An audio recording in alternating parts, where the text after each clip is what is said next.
Hey, how you doing? This is Terry LaQueen Battle from upstate New York at Syracuse Onondaga Community College. Just saying hi and shout out to all my family and friends in down south in South Dallas, Los Angeles, West Los Angeles, California, Chicago, Southside Chicago, and Equality, Illinois, DC, and here in New York. So again, this is my second series. Is called My Birthright, and I pretty much, I'm just going to probably be quick, about 30 minutes a day. Thank you again to the Onondaga Community College Library Resource Center and the Onondaga Community College for having me as one of their students. Pretty much talk about birthright and pretty much just identify with a lot of issues that's going on with social media, with the presidential election, and also with the royal family, with Prince, her Royal Majesty Prince Queen Elizabeth and her husband Prince Albert, which is soon to be getting older and soon to depart from us. So again, I wanted to talk a little bit more today about my series, as part two of my series called Birthright. Birthright, what is your birthright? So I'm just going to be kind of quick and pretty much easy today. I have my little FedEx cap on, so I'm available for job and opportunities. You see my little FedEx cap. Okay, so pretty much I just want to go into detail. I'm here at the Studio Media Center, and I do have Mr. Bones here. As you know, guys, I do love Mr. Bones, and pretty much he's very gives me very good description and resources, and try to get here in this frame. So Mr. Bones, he gives me great opportunity, a lot of good resources, a lot of opportunities I can get out there, and pretty much just talk about physical health, the physicality of doing research, as well as being a royal or being a person of influence. You could be a royal, you could be a pastor, you could be a preacher, you could be a teacher, a doctor, a nurse, a CNA, a home health aide, a construction worker, an owner, a homeowner, whoever you are, whatever you're doing in the world, whatever religion you are. You could be anybody, and this still may apply to you and your life, you and your family life as well. So I'm going to try to be as brief and as quick as possible. Let me put my scarf on because it is a little bit chilly in here. It still is January, so I'm just going to be a little bit more descriptive and pretty much talk about a lot of the issues that are going on with the royal family, with Prince Harry and Meghan Markle leaving England and going to North America and Canada and United States, and also to the U.S. presidential election with President Donald Trump, and with the election and the economy, and pretty much how the world is changing. And England is soon to be changing to a new royal leader, as well as England's got the Reformation, which is called Brexit. So England has a lot of political issues going on with Boris Johnson, and soon the country of England, not Scotland or Wales, but the country of England itself is trying to depart from the United Kingdom, and so whatever England goes, the rest of the world follows, which is usually what happens. So in politics, religion, and also just in general in the history of the world. So pretty much I just want to go ahead and talk about this series part two. It's called Birthright, and also I wanted to go ahead and give a shout out to my family and friends currently serving in the United States military. Hoorah!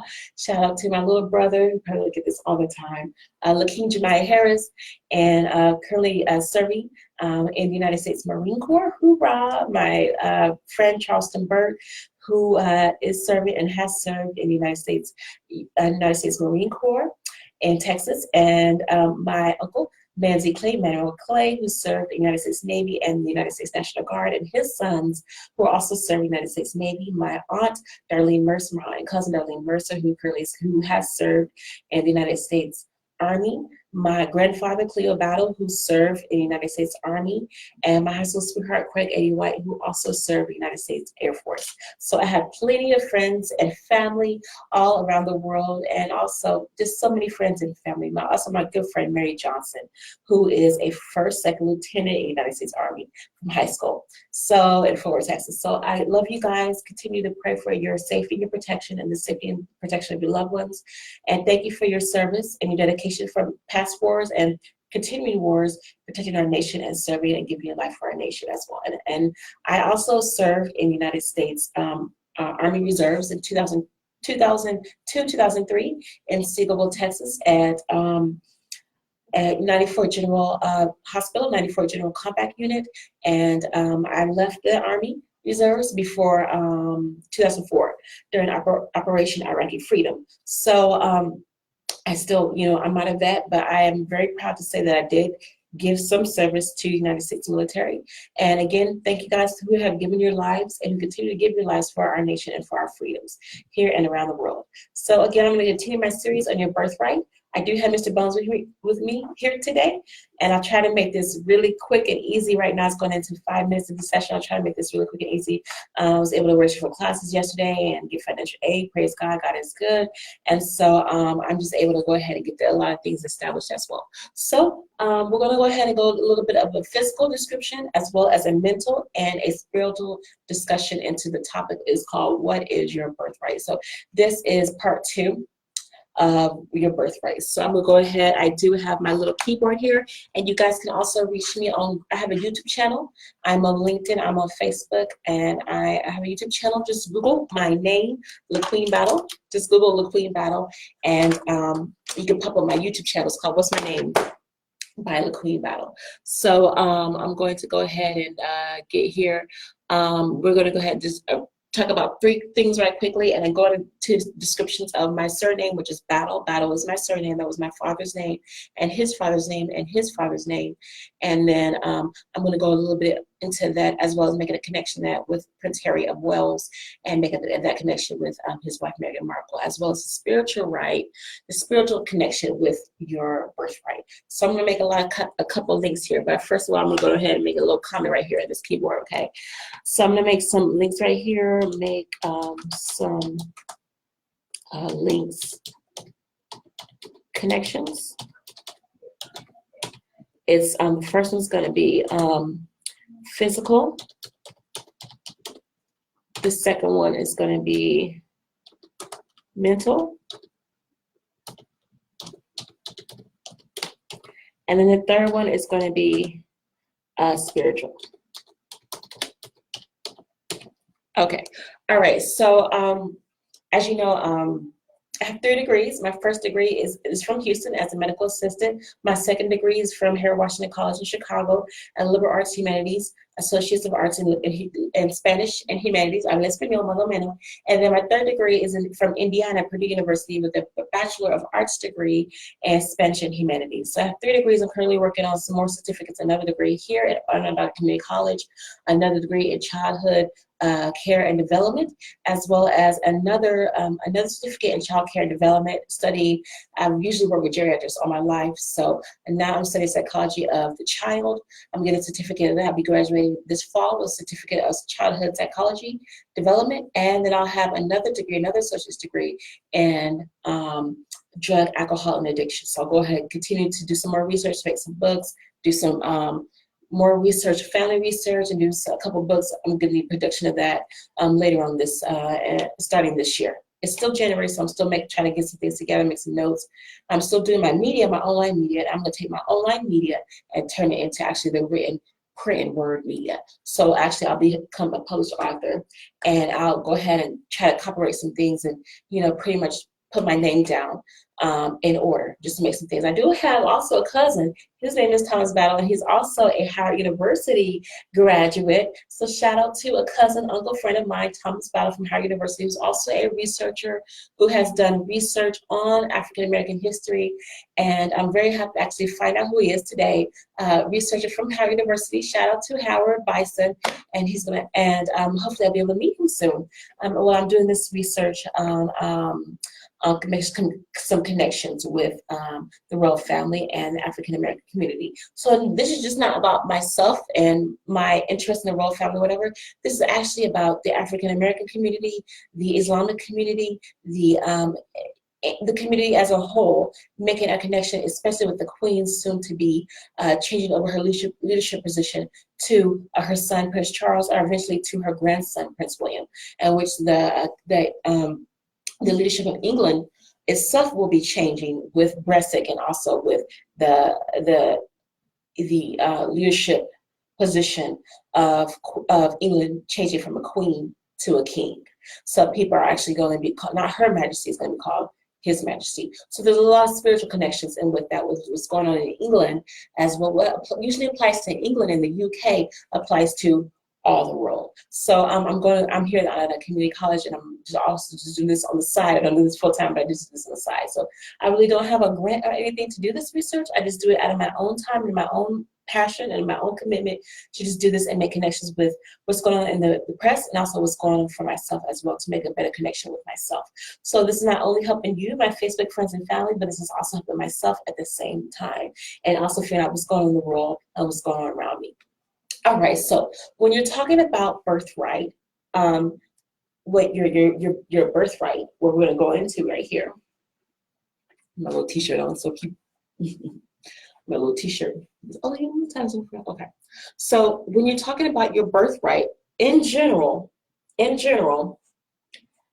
you're talking about your birthright. That's your name, your birthright. Your birthright is usually, most of the time, it's usually a privilege. Anytime you have a birthright, whether even it doesn't even have to be necessarily with the rich and famous, or with your a king or a queen or a princess or a duke or a president or whatever, your birthright is usually a privilege, a privilege given down to you by your family. It's either your name is a birthright, or it's usually something like an asset that your family has. An asset that your family has, that they pass it down from one person to another person to another person. And that person carries a birthright, and that son and daughter carries a birthright, and that son and daughter carries a birthright. So a birthright is not necessarily monetary value, but a birthright can be a spiritual asset, or it could be a physical asset, or it could be a mental asset. Like, that person's very smart, that's a birthright. Or that person's a genius, that person knows how to do computers, that person knows how finances. And so it could be a mental asset, or it could be a physical asset. Like, that person, like, it could be a physical asset, like, that person has a birthright. They're really good in sports. Their father was an athlete. Their father was a football player. Their father was in the NFL, the NBA. So that person's going to be in the NBA. And that right there could be a birthright. And it can just be passed on and on. Or it could be another birthright where you grew up with somebody all your life and they adopted you into their family. It's not necessarily they were in the foster care system, but you were surrounded by that person all your life. And so that person became a part of you because you grew up with them all your life. And so that's how a birthright becomes into place, because that person's influence upon you becomes your own influence upon yourself, and that passes down to your children and their children as well. So it's not necessarily blood or white, black, race related, or money related, monetary related. It's just more of a connection with somebody, a spiritual and a physical connection with somebody that nobody could take away. And so usually when you're talking about a birthright, you're usually talking about a privilege. It's not necessarily monetary value. It's more of like an asset that you give it to somebody that people cannot take away from you. It's an asset. It's a very, it's usually this asset, this privilege is priceless. It's priceless. It's priceless, and you can't take it away. Hi, Laura. Hey, girl. From Fort Worth, how you doing? Usually a birthright right here, your birthright is usually always priceless. Your birthright is priceless. It's priceless. You can't take away somebody's birthright. You can't put money on a birthright. You can't put money on it. You can't. Because there's nothing you can do. You can't take somebody's birthright away. You can't. Because that person, they carry with them, and then they carry it down to their son or daughter, and then that daughter or son carries down to their son or daughter. So when someone is given a birthright, whether it's by blood, by their grandmother or their father, or whether it's by marriage, they married into that family, and so that wife or that husband carries down that birthright to their children, and then the birthright even is adopted. Is given adopted, because you're surrounded by that person all your life, and so you yourself become a part of their birthright. And it can even be a king right there can even adopt somebody into their family. And then that person has the birthright. And when a king usually adopts somebody into their family and passes on their birthright to them, then that person usually becomes the next king. That's usually how it works. And that's what happened with King David. King David was adopted, not King Henry. It was King David from the Bible. King David had the birthright because he was adopted. He was adopted. So King David had his birthright. It wasn't by blood. It wasn't by marriage. It was by adoption. Because the king, I think, I'm not sure what part of the world this is in during the biblical times, but the king saw what he did and saw his life and the price that he paid, because it was priceless the way King David grew up and the way his family treated him. What he went through was without value. They treated him like crap. King David's birthright was priceless. And when the king, during the biblical times in the Bible, when the king saw, he adopted him. And when David, a young boy, when David as a young boy, David as a boy, when everything that he went through, he was adopted by a king, and then that adoption became his birthright. And then he went from a boy into a king.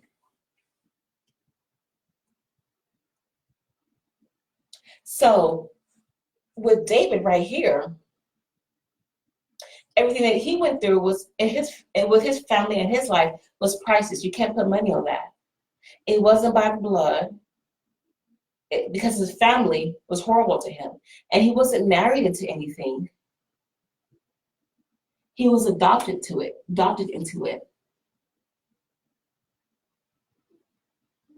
And because of his adoption, he went from a boy into a king.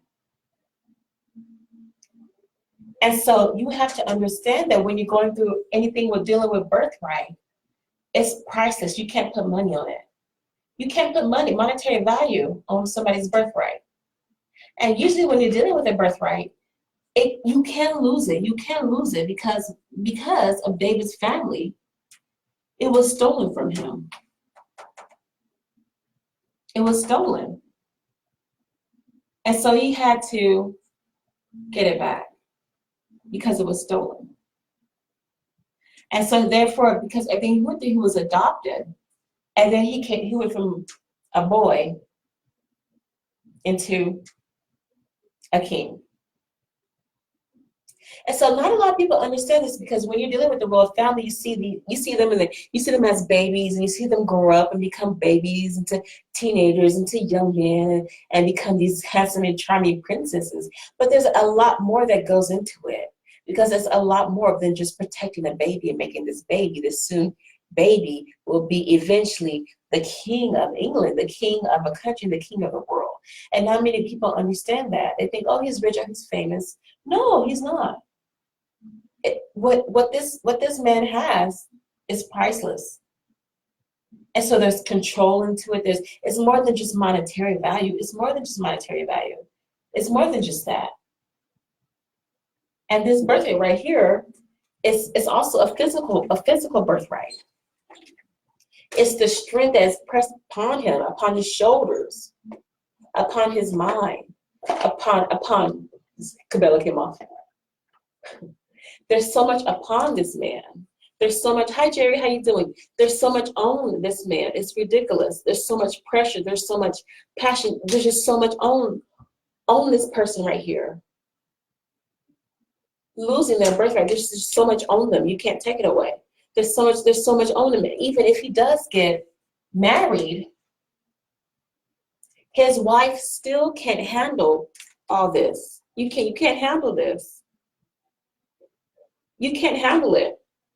It's just too much. It's just too much. It's too much to become a king and handle all this by yourself.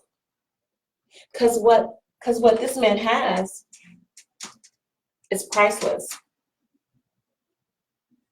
So when you're on upon this person, you there's nothing you can do about it. There's nothing you can't even hold them. You can't even it could contain it, because you can't, like, this is my birthright. You can't do nothing for this person. A woman can't do nothing for a man like this. Even a husband can't do nothing for the queen. Okay, the husband dies. Okay, that's good. I'm sorry, I missed you, husband. I missed you. But the queen, Her Majesty herself, has so much on her shoulders. All this passion, all this power, all this control. She needs help. And eventually the queen is going to get older. She can't do this all by herself. She needs a nation. Her nation needs to support her. Every single where she goes. She can't do this by herself. It's just too much. Even King David, when he was a boy and became a king, a man, he still couldn't do all this by himself. He had to have advisors and he had to have counselors to support him. You can't do this by yourself. It's just way, way, way too much for one person to do this all by himself. And it's more than just protection. It's more than just security. It's more than just the media. It's more than just paparazzi. I mean, paparazzi really has nothing to do with it. All the paparazzi is doing is just recording it, recording history in motion. That's all paparazzi is doing. It's just recording it. It's just recording it. But this man by himself is just too much. You can't even contain it. Even Prince William himself, he can't contain it. It's just too much control. It's just too much in him that he can't do anything about it. He can't do anything about it. It's just way too much upon the shoulders. And it says in the Bible, it even says in the Bible, when it's talking about Jesus coming back, even in the Old Testament and the New Testament, it says in the Bible, what does it say in the Bible? It says, the government shall be upon his shoulders. In the Bible, it says the government shall be upon his shoulders. In the Bible, it says that. In the Bible, it says the government shall be upon his shoulders. And so when you're thinking about a man, when you're thinking about the royal family, usually there's just so much more into it than that's just recorded. It's like 10-20%. The media is only just usually the newspaper. What is recorded in the newspaper happens first than what's recorded on TV. Usually TV always records something after it happens, a day or two, or a week or a couple of years after it happens. Usually if it's on the news, it's already happened 2 weeks early. That's usually how it is. Anytime anything's on the news, it's always usually happened 2 weeks earlier. Oh, somebody got shot 2 weeks earlier. Oh, somebody died 3 years past. So usually if anything's on TV, it's already happened. TV is old. TV is old. It's old. TV is so old. TV is old. Because anytime you're dealing with somebody like this, everything that they do is being recorded. And it really doesn't have anything to do with paparazzi. It's either mentally recorded, it's either verbally recorded, but it's always recorded, everything that they do, because this person, just by themselves and just by their name, is a government. And so usually everything that they do is always being recorded. And they may not be on TV, they may not be on the radio, they may not be in the newspapers, but usually everything that they do is part of the government. They are part of the government. They are part of a nation and our people. And there's always somebody behind that person. And so when you're dealing with birthright, you're dealing with a birth. So I was before you, this is you, I was before you, and you come into play, and that birth, another birth happens, and that person will step in front of you and continue and continue and continue to carry it. So I have your birthright by adoption, and you give it to me, and then your birthright becomes my birthright. So you lived, this is your birthright, you gave it to me, and then our birthright becomes, we become together, and so your birthright becomes my birthright. Probably if I'm inappropriately dressed. I apologize. But that's how it works. That's how it works. And now people understand, oh, he's a prince. Oh, he's handsome. Oh, he's charming. Oh, he's married now. Oh, he has a baby. No, no, no, no, no, no, no, honey. Oh, he gave him taxes of the king. That's not how it works. This man is a government. And like I said in the Bible, it says what? It says, the government shall be upon his shoulders. The government. And, you know, he may not be king right now, but he still is a future king of England. He still is a future king. He may not have his titles and his designations, but for the rest of his life, for the rest of his life, from the beginning until the end, he still has that birthright. From the beginning until the end, he still has that birthright. Just because of his name, his blood name. And then usually what happens when you have a king, usually all the time, a king usually marries into their blood. Most of all the time, a cousin or a kingdom to continue that birthright. Most of the time, a king always marries a cousin from another country or somebody or a relative because they have to continue to pass on that birthright.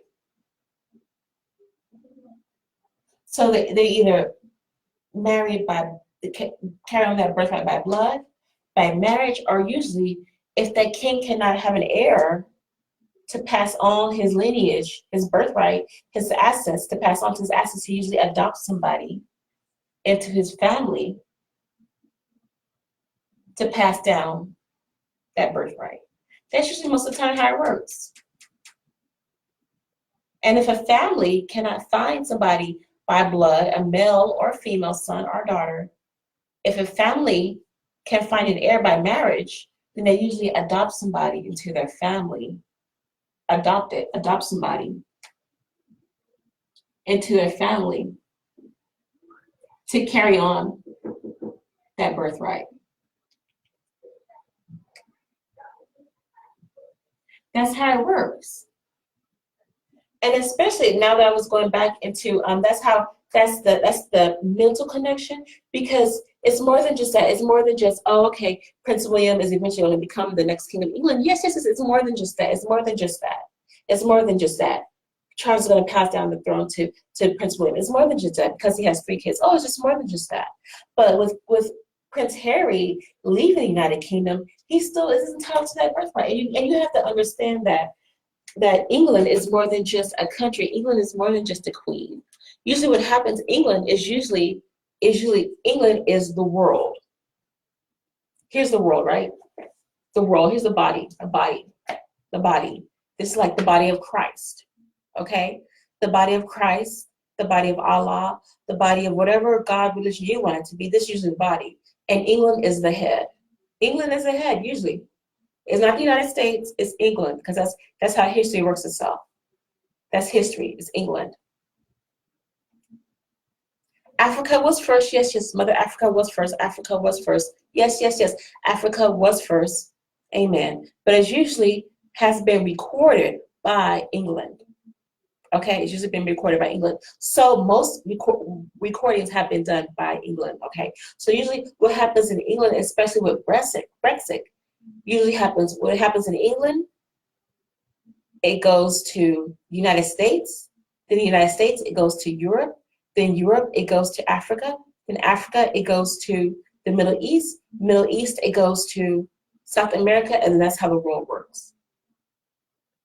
Because United States and England have that connection, that birthright connection, that powerful connection, and the nations are so jointly united from wars, and that connection has never demolished. Even though we have conservative and liberal presidents, that connection itself still has not taken away. The prime ministers of England, Theresa May, Boris Johnson. I mean, there's so many. The prime minister to Obama, President Barack Obama. There's so many prime ministers themselves. Even Winston Churchill, he made a connection with FDR. Prime Minister Winston Churchill. Even during that time, during Winston Churchill's days, they were trying to take away England from the United Kingdom. There's so much more connection in there. And what happens is England is the head, and the rest of the body is the world. And usually what happens in England, if England turns, then the rest of the world will turn. That's usually what happens. All the time. All the time. My little shirt. My little shirt. Apologize. Okay. So that's usually what happens all the time. All the time. All the time. All the time. All the time. And so when you think, okay, Prince Harry, oh, he's moving from, United States to Canada. Hey, no, honey. He's still entitled to his birthright. He's still entitled to his birthright by his name, King Arthur, whatever. And then his wife is also entitled to the birthright by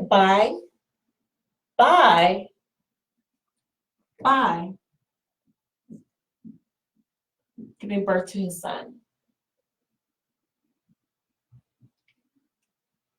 Meghan Markle is entitled to Prince Harry's birthright just by having his son. And then also at the same time, anybody personally connected with Harry, he can adopt them into his family to carry on that birthright. And usually if somebody is adopted into the family of a royal, there's usually most, if not all of the time, there has been a connection between this adoption and this king. And most of the time, if there's a connection between somebody that is poor and somebody that is rich, somebody usually is killed or murdered all the time. Somebody has given their life just for that connection. Somebody has died just for this, just for their son or their daughter to be adopted by a king. If somebody has been adopted by a royal throughout time, usually somebody, their mother or their father or their cousin, somebody has usually given their life for this to happen. Somebody has actually given their lives, either has been murdered or has given their actual life for this to happen. I give my life to you so that you can adopt my son or my daughter and bring him into your family. I give my life so you can take my child. Remember that story? What's that story called? What's that story called? Moses. You want me to write it down for you?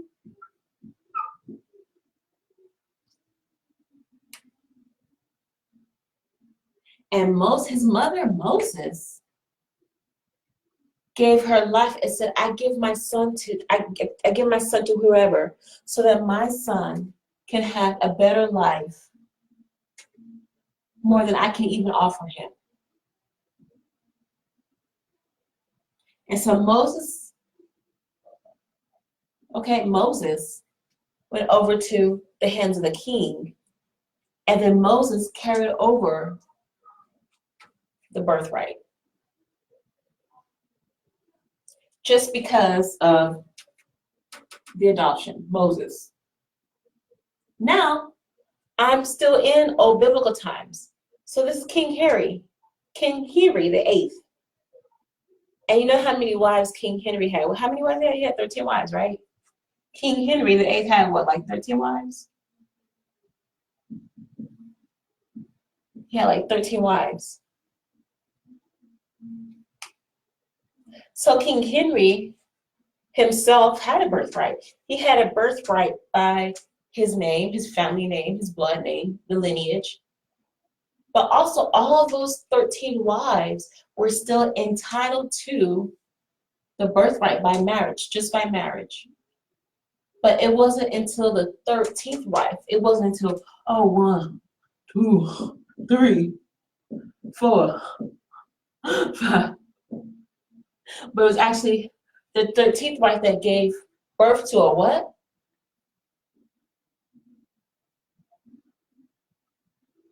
Birth to a son. And you know, he still didn't even like it. She gave birth to a what? A daughter. The 13th wife of King Henry gave birth to a daughter.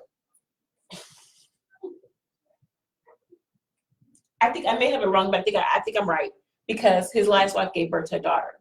Am I right? Am I right? I think I'm right. I may be wrong. I may be wrong. Hey guys, thank you. Please comment. How you doing? Thanks, Jerry.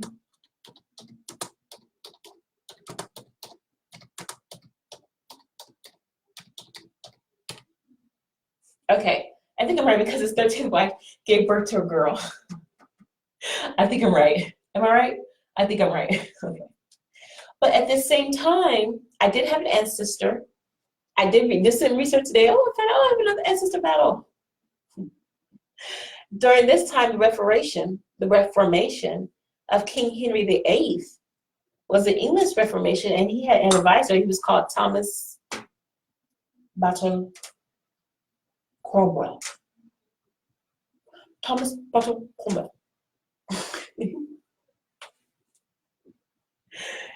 And it wasn't Mr. Battle, Mr. Cromwell wasn't just advising him on his wives, but Mr. Battle was advising the king on the government and what was going on in the government during the English times.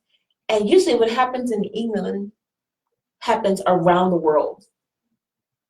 Yes, it does. And so this battle, my ancestor, Battle,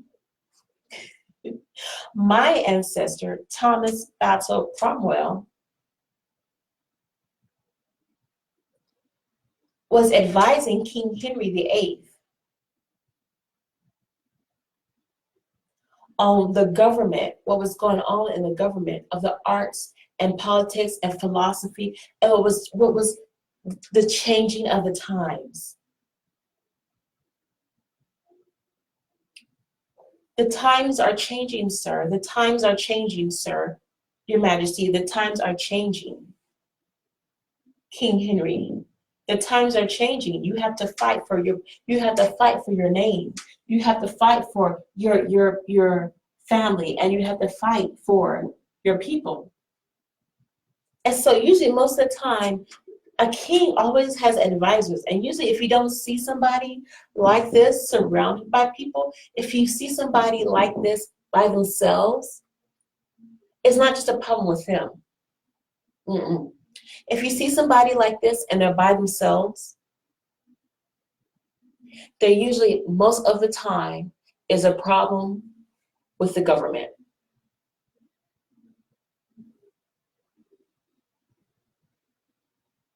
If you see somebody like this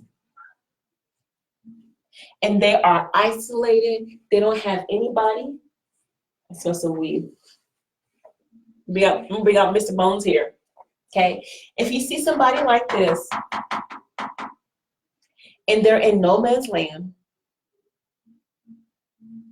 and they are by themselves with somebody, a commoner, by themselves, not doing anything. They don't have anybody around them. Nothing going on. If you see somebody like this by themselves,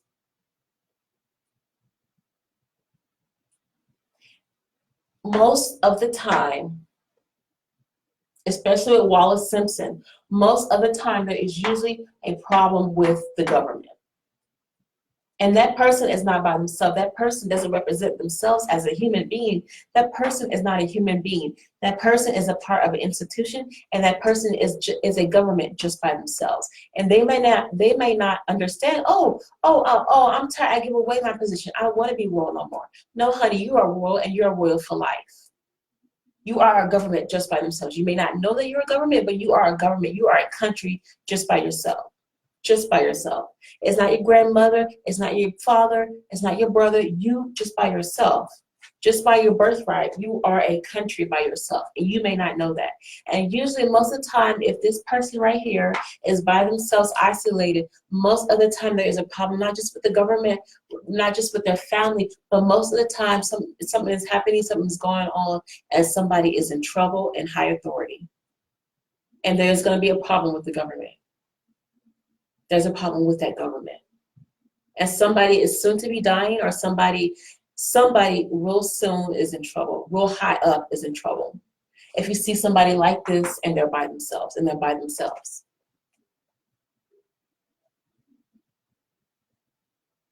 Somebody like this and they're isolated by themselves, just with a regular okie dokie person, no, honey. There's usually most of the time there is a problem with the government.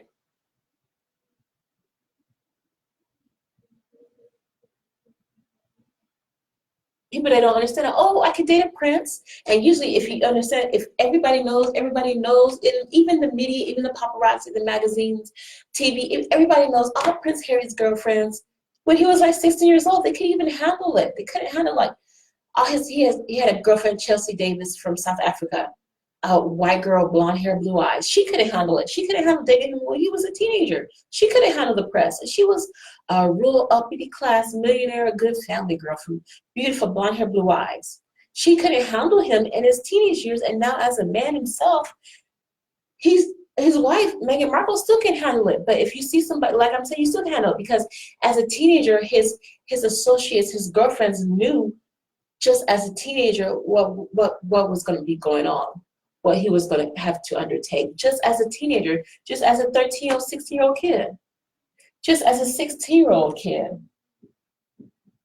as a 16-year-old boy, his girlfriends couldn't handle it. So when you have somebody like Kate Middleton, who has stood by this man from freshman year in college to sophomore year in college, to junior year in college, graduated from college, out of college, I'm still with you, honey. I'm still with you, honey. Okay, we broke up. Oh, we're back together. I'm still with you, honey. We broke up. We're back together. I'm still with you, honey. She knows what's gonna be going on with this man. And usually most of the time when you're dating somebody, even it doesn't have to be a royal person, somebody in higher authority, when you grow up with them as a child, you can even date a pastor's son, a pastor's daughter. And usually people that date PK kids, they know that that person has responsibility. Oh my God, this person, he's a PK, he's a PK.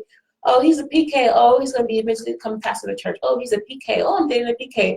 Oh, I'm dating a PK. Oh my God, I go to church every week. Oh, I'm dating a PK. Just being a PK, just dating somebody that's a PK, a pastor's kid, you know that person has a lot of responsibility. They have to meet a lot of stuff that their parents want them to do. They have a lot upon themselves. Just dating a PK, a pastor's kid.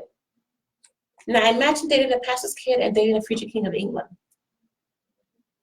Just dating a pastor's kid. Oh my God, I have to do all this. I have to look professional. I have my makeup and hair done all the time just because I'm dating a pastor's kid. Oh my God, a pastor's son, a pastor's daughter. Why do I have to look dressed in suit and tie all the time just because I'm dating this pastor's daughter? No, honey, that person's in position, honey. You're dating a pastor's daughter. You're dating a pastor's son. Get your stuff together. Just by dating a pastor's son here in the United States. And that pastor doesn't have to be rich. You just dated somebody, everybody in the community knows, oh, this is so-and-so's girlfriend. Oh, okay. Oh, he's a minister's son's girlfriend. Okay, what are you doing out here on the streets at 8 o'clock at the club?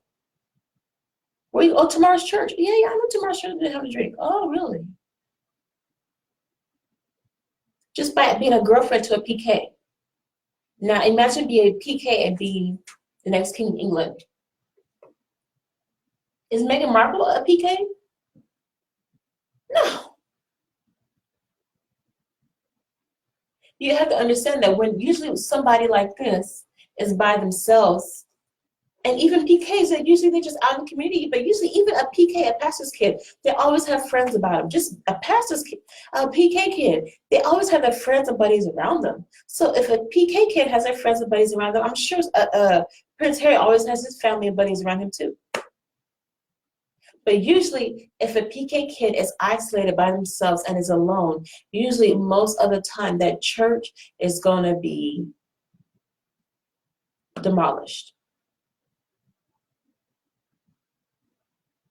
If that PK cannot handle their father's position and that father's authority, that if that PK cannot handle being a pastor, a bishop, a minister, just being by a PK by blood, a PK, oh, I married this pastor's son, I married this pastor's daughter, or I was adopted to their family. Usually by birthright, a PK, usually what happens is that church is sold or that church is dissolved. And people like, yeah, I used to go to that church. Yeah, well, that church no more. Oh, that church changed name. That church changed ownership. What happened? Oh, the pastor's daughter didn't want to do it no more. That was a really good church. That was a great church. Oh my God, what happened to the pastor? Oh, he died. Oh, the pastor died. I thought his son was going to run the church. Yeah, well, his son didn't want to do it. What about his younger son? Oh, his younger son didn't want to do it either. Man, that was a great church. Oh my God, it had 15,000 members. Yeah, that church had 50,000 members. What happened to the church? Oh, the church was sold. Oh, the church was about. Now it's a grocery store. Oh my God, the church is now a grocery store? What am I going to do? Where am I going to go? Who am I going to go to for help? I don't know, go to another church. Move. Are you serious? I got to move. That was my grandma went to that church. My auntie went to that church. Oh, well, get over it. Just by being a PK. Just by being a PK. A pastor's daughter kid. So if that son cannot handle it, and if that daughter cannot handle the leadership and authority of that church, of that ministry, usually most of the time, if that pastor's daughter or son can find somebody to marry to fulfill that leadership role, what happens? So the pastor's son can't handle the ministry.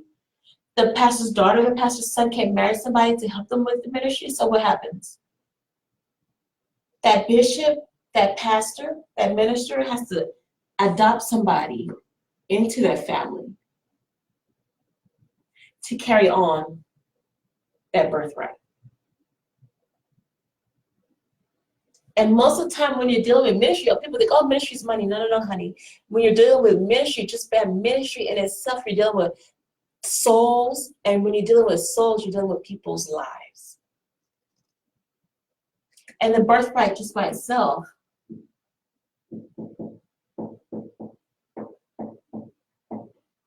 is a ministry. Your birthright is a ministry.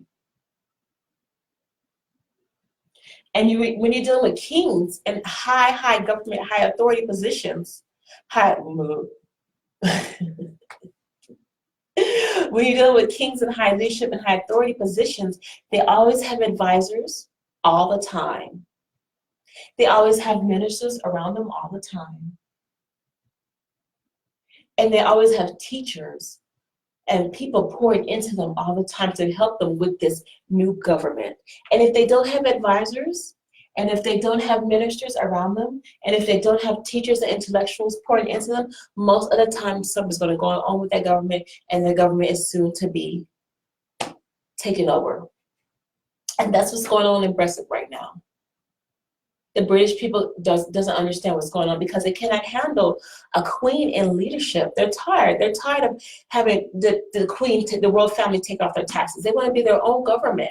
Well, yes, honey, that's how it works. Yes, I do understand Brexit. I do understand Brexit. That's how we are English people. We want our own government. We're tired of giving our taxes away to the queen. We're tired of giving our taxes away to the United Kingdom. No, honey, that's not how it works. Because what happens in England, what usually happens in England, whether it's a queen or a king on the throne, usually what happens, I'm bringing out Mr. Bones again. What happens, England is the head and the world is the body. And what usually happens in England turns, then the rest of the world will turn. And the rest of the world will follow. And so with this, the Prince Philip soon to be, leaving us, that connection between the queen and her husband, that bond is usually soon to be, the queen mother will soon, her majesty will soon pass. And so who's going to carry on the birthright? Who's going to carry on the government?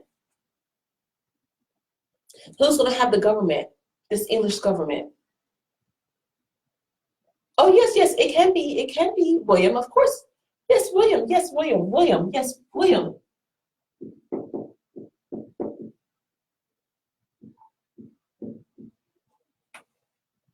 Oh yes, it will be. It will be. He will be the next king of England, yes. People already know, not just the British people, but the world already knows he will be William of Wales. Yes, he will be. He is already William of Wales. But he's only in that country. And so when you have two sons, it's usually, okay, Henry's the second, oh, he's a sixth, oh, he's the eighth, oh, he's a 10th and third. No, honey. This person also has to carry on the government themselves. And so this person, when you have two sons, usually what happens, you have the birthright and you have a ministry. And usually, even in the ministry itself, a ministry so big and large like the Potter's House, or a ministry so big and large like Joyce Meyer, or in Oklahoma, Billy Graham, God, Calvary Cathedral, my old church, Dr. Rodney Howard-Bowden. Usually that ministry is not just by themselves. It's not just, you have to understand. Let me break it down for you. Thank you for hanging in, guys. It's almost an hour. Have class. Usually have class an hour.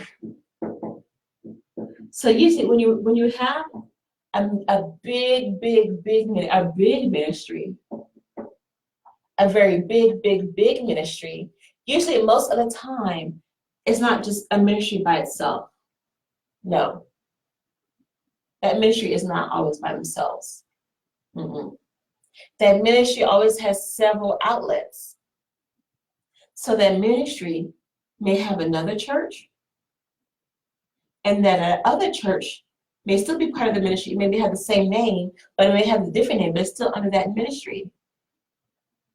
So this is the original ministry right here, the original church, like the Potter's House on Keys Boulevard in South Dallas, or the River in Tampa, Florida, or it could be Billy Graham in Oklahoma, Kenneth Copeland in Fort Worth, Texas, Bishop Noel Jones in Los Angeles, California,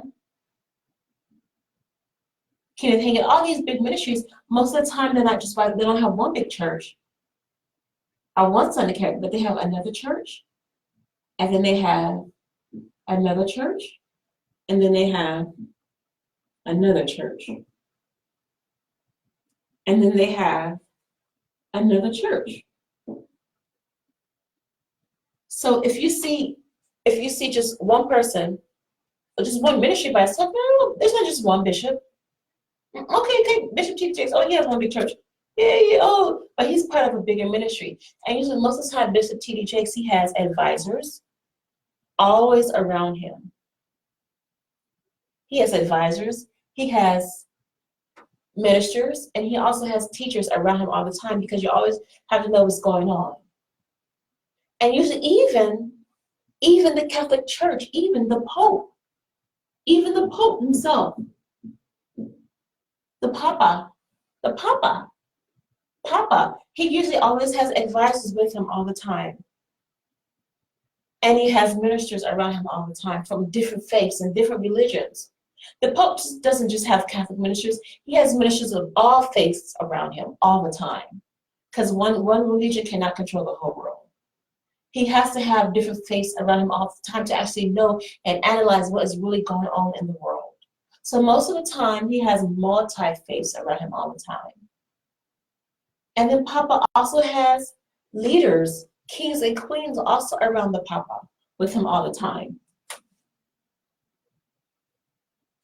Even the Papa has ministers around him all the time. And so if you see somebody like this, who, he's the fourth in line. Okay. Okay, yeah, so what? He's fourth in line. But he's still, okay, that's good. Okay, he's fourth in line, yay. But he's still part of the ministry. And he still has that birthright. So the ministry is good, but you can't just have one ministry by himself. You can't just have one. The Papa's not just by himself. The Papa's not just by himself. The Papa can't just have one church. People, they don't just go, oh, there's one big Catholic church that everybody goes to see, the Pope. No, that's not how it works. The Pope has leadership under him. There's always a second in command. There's always a second in command. There's always somebody else as well that's also considered a second leadership and authority to have the Pope. There's always somebody else under him to represent him, but has the same titleship, same leadership as the Pope, but he's in a completely different country. And just the Pope, Papa,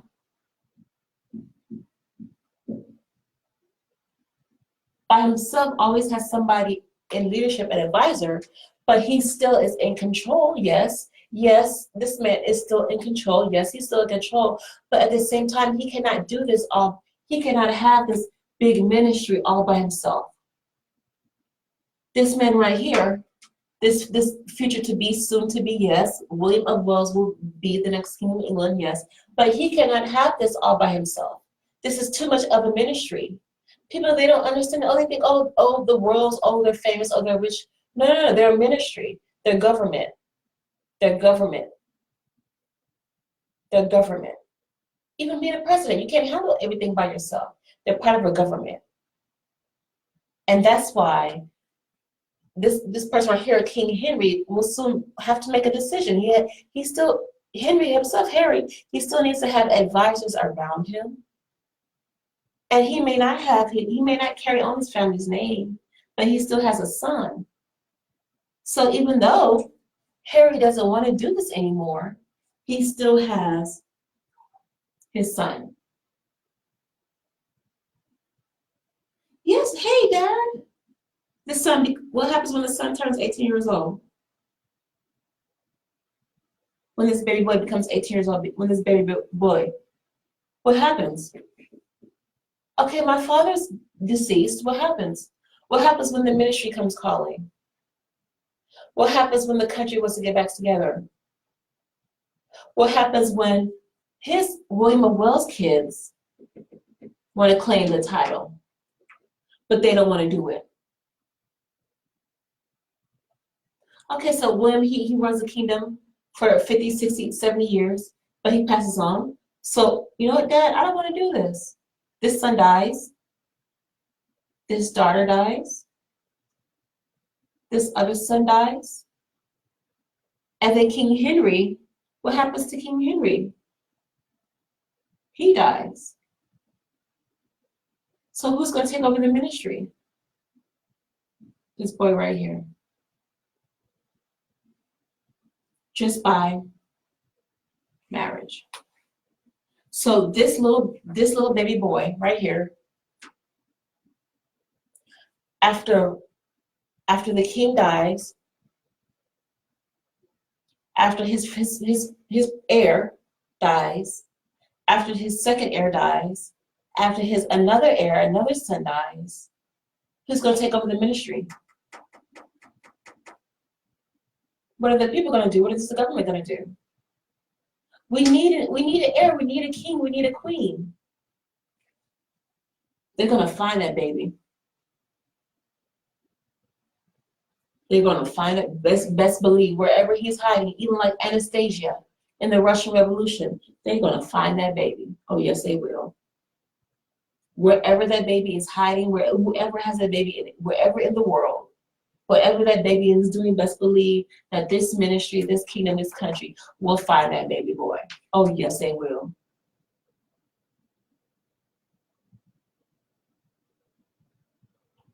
Well, you don't see pictures of Prince Harry and Meghan Markle with their son anymore? That's right. That's right. You don't see a lot of pictures with the baby anymore. That's right. Why?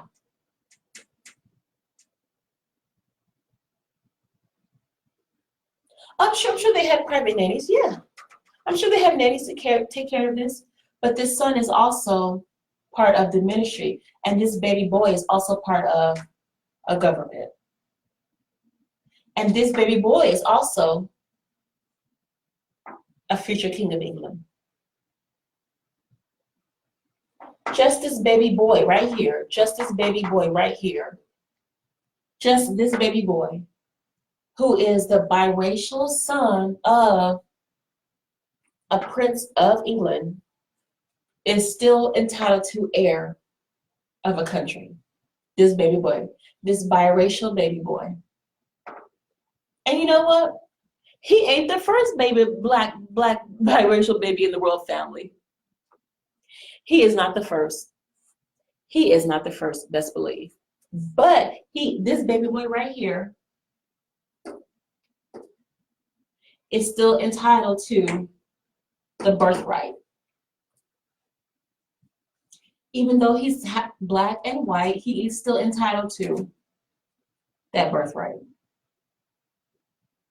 And so usually if you see somebody like this, a king, whether it's a prince, whether it's a duke or a countess, if they are by themselves and they are single and they are depressed and they are isolated by themselves, most of the time there is a problem with the government.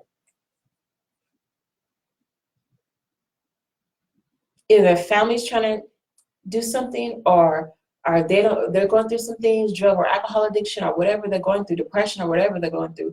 Most of the time there is a problem with the government. Am I wrong? Am I wrong?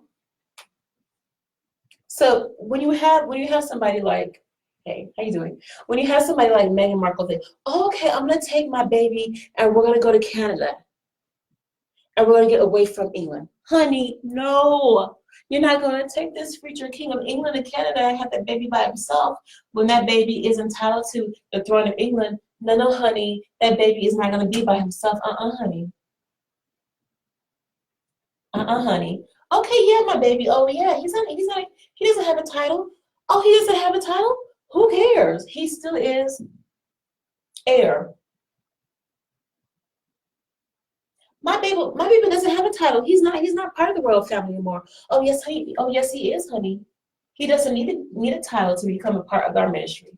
We don't need to call him nothing. He's part of our ministry whether he has a title or not, honey. Just because of his father. Yes, he is part of our ministry and he is a part of our family. Get your hands off that baby. Get your hands off that baby.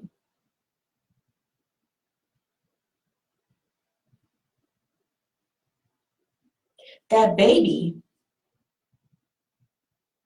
is still a future king of England.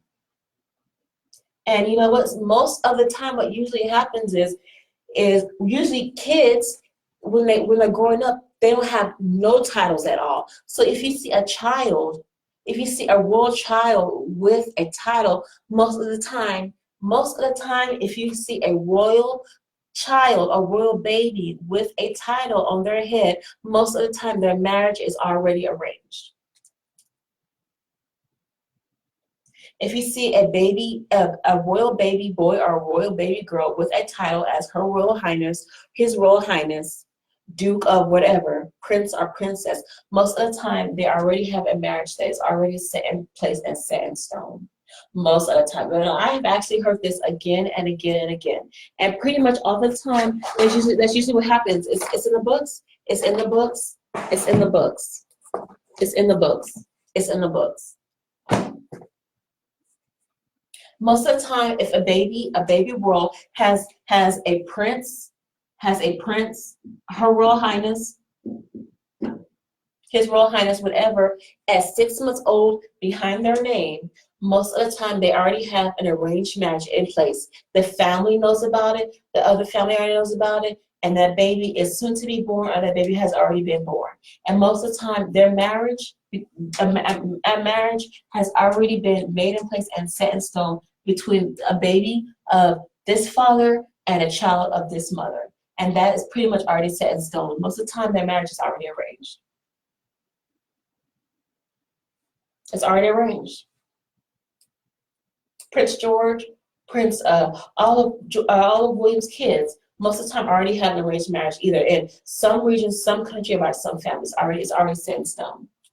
And they don't want to talk about it because they need to keep the government, they need to keep the ministry in place and in order. They need to keep the ministry working, keep the ministry functioning. We can't wait on time to tell us what to do. We can't wait on time. We have to keep going.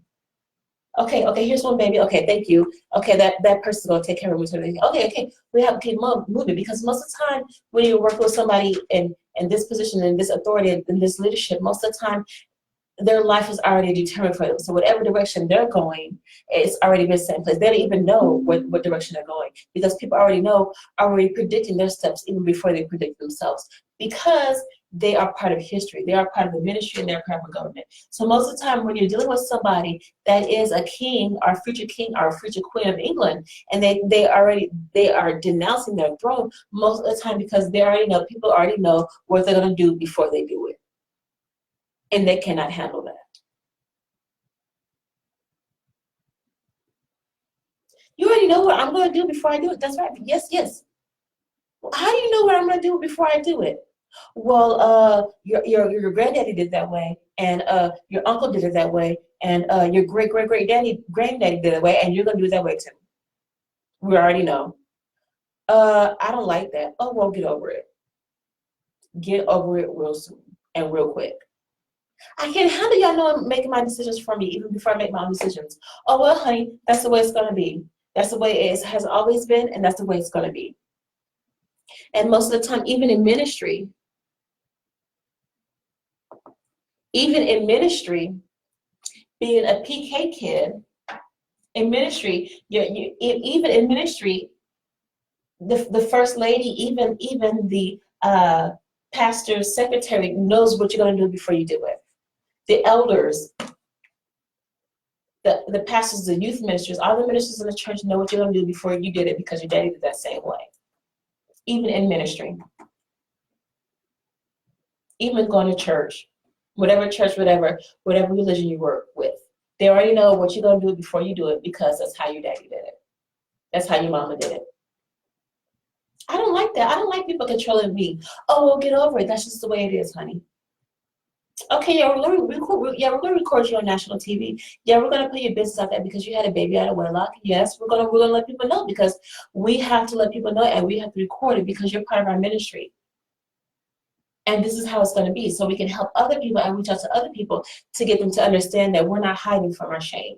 We're not hiding. We're not going to let this be a curse upon our family.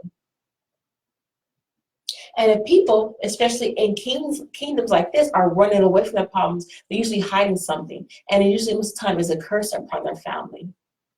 And they don't want it to be exposed. You have to expose this. You have to expose this, and you have to let the public know about it, so you can be lifted up, so you can continue the ministry. And that's how the Bible says. It says, speak the truth and shame the devil. It says in the Bible, it says, speak the truth and shame the devil. Expose the devil. Shine light upon the situation. Shine light upon it.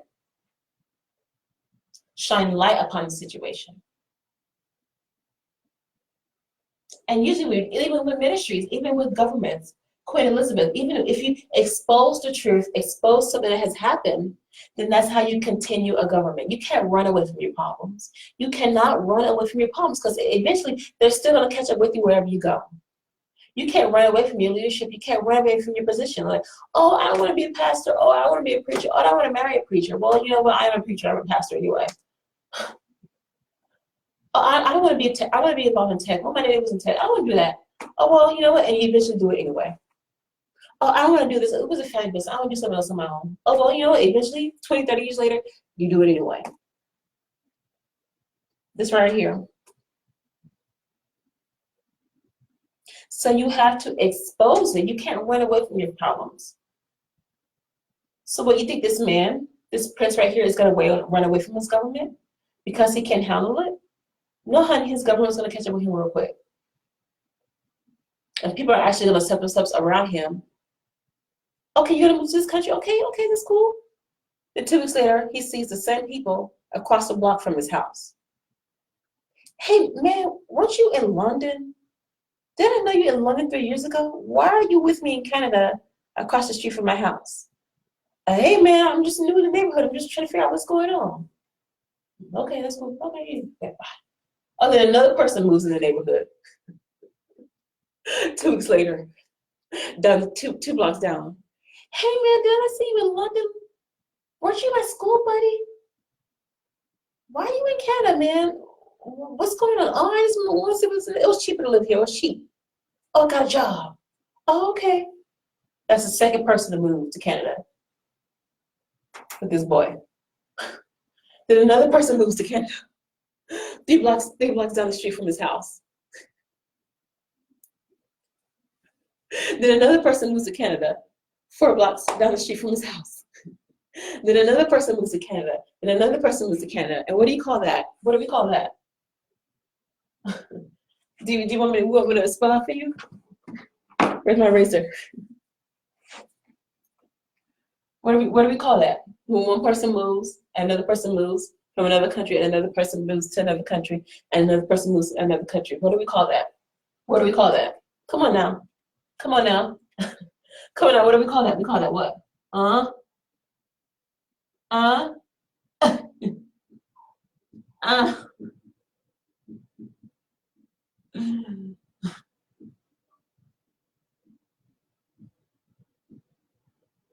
That's right. Because when one person goes, the people must follow. But you know what? There's still a king in England. There's still a king. Oh, yes, we support the king. We still support the king in England. Yay! But we want to do what the fuck we want to do. We're tired of taxes. We're tired of taxing the king. We want to have our own religious freedom. We want to have our own rights. We want to marry some Indians. Yeah. We're tired of some white chicks. Let's get some Indians. What's right here? That's right. 13 original colonies.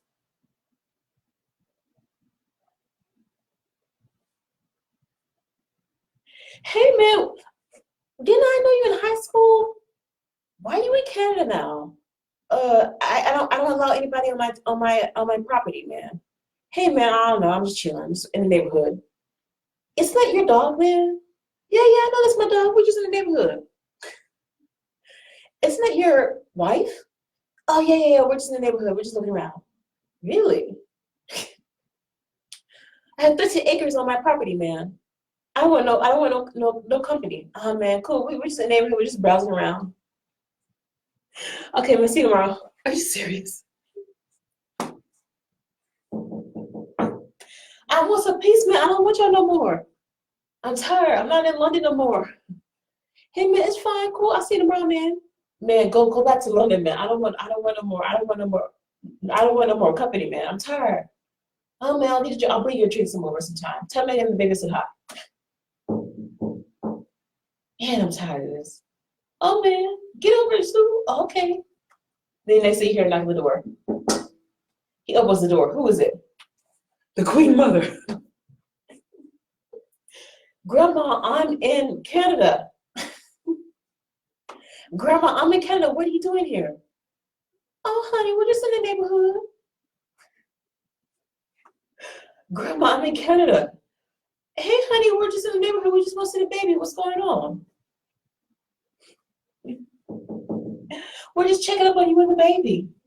Grandma, we're just checking up on you and the baby. How you doing? You ain't going nowhere, child. Hey, how's Grandpa? Oh, he's good. Oh, he's still the same old, same old. He's still chasing the chicks. Okay, Grandma, can you go back can you go back home, Grandma? Okay, I just want to see the baby right quick. She stays over for like 3 weeks. And then the grandma brings over her security guards. Grandma brings over the prime minister. Boris Johnson, what are you doing here, man? I'm in Canada. Oh, we just want to come up and see the baby. How you doing? Oh my God, why is Boris Johnson in my house? Oh, we just want to come over and see the baby. We'll have a quick little talk. Hey, Megan, come over. We'll have a quick talk with you and Harry. Why would Boris Johnson want to have a quick talk with us? Oh, we just want to talk about something real quick. That's how it works. And then 5 minutes later, where's the baby? Oh, we'll take the baby to London for a couple of days. Okay, that's cool. 2 weeks later, where's the baby? Grandma, where's my son? But that's how it works. That's how it works. Because a birthright, you're part of a ministry, and you can't hide from your ministry. You can't hide from your birth. Even King David couldn't hide from his ministry, even though the way his family treated him, even though he wasn't married to anybody of the king, he still was adopted by the king, and he couldn't hide from his ministry. Thank you for paying attention to me for 1 whole hour, guys. I have to go to class a little bit. But even though King David himself couldn't hide from his ministry, and King David was an advisor to the king, even Moses, being a little baby in a basket, couldn't hide from his ministry. Moses couldn't hide from his ministry. And Moses had the birthright just by being adopted by the king.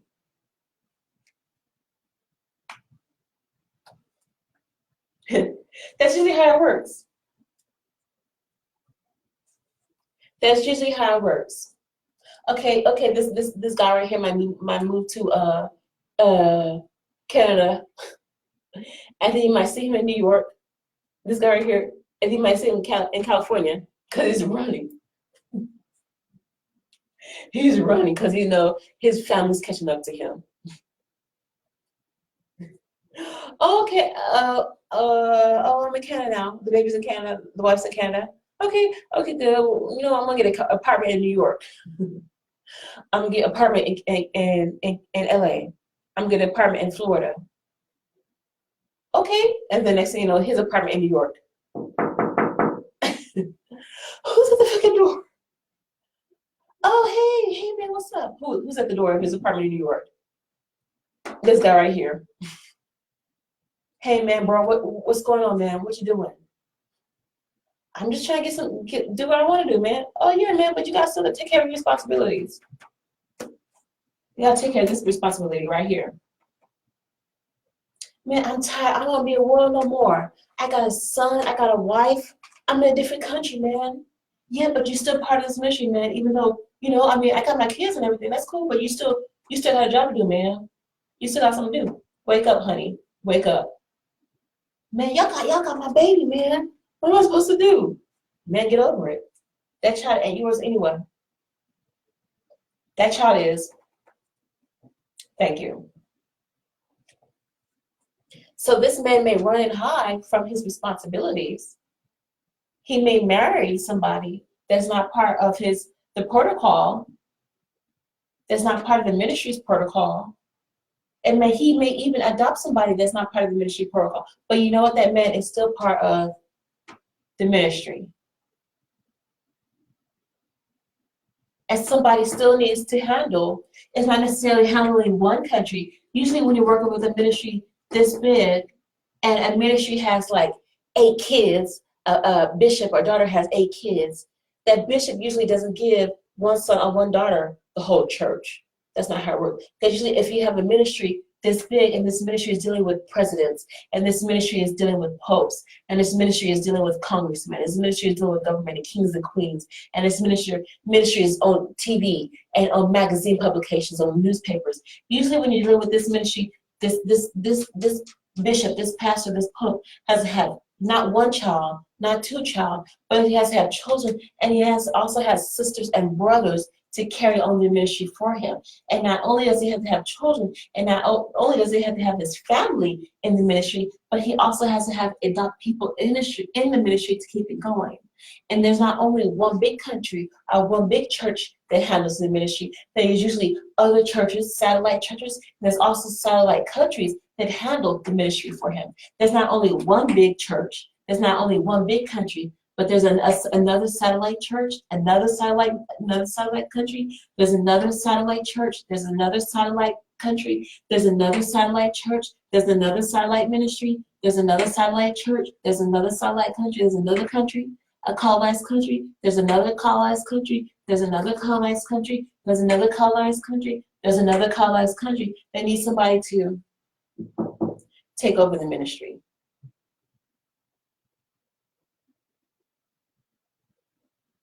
And usually most of the time it's somebody in this birthright, if the family does not pass on the heir, if the family cannot marry somebody into it to birth an heir, usually most of the time the ministry starts finding people, adopting people, left and right, adopting people. And they talk about, oh, I've been abused by the ministry, I've been abused by the church, I've been abused by the pope, because people, they don't want this ministry no more. The public, they don't want this ministry no more. Because they know that this ministry has so much control, this ministry has so much influence over the world. And then there start being legal cases and legal claims and legal fights. Then there starts to be commotion and stuff going on, because this ministry just by itself, this church just by itself has so much influence and power over the world. Just this ministry, just this man, just his wife, just his husband, just this king, just this queen, have so much influence over the world. People can handle it. And so what you start seeing is cases going on. People getting sued, people getting killed, wars, conquests, battles, fights, wars.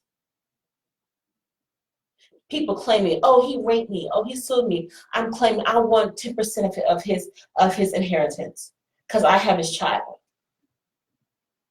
How do you take over 10% of the royal family? Can you quantify 10%? What is 10% of the royal family's total net worth? You must be crazy if you're gonna try to get 10% out of the royal family. You must be cuckoo crazy. If you think you're the baby mama, you're the baby daddy of a king or a queen of England, you must be crazy if you think you're going to get money out of somebody in control like this.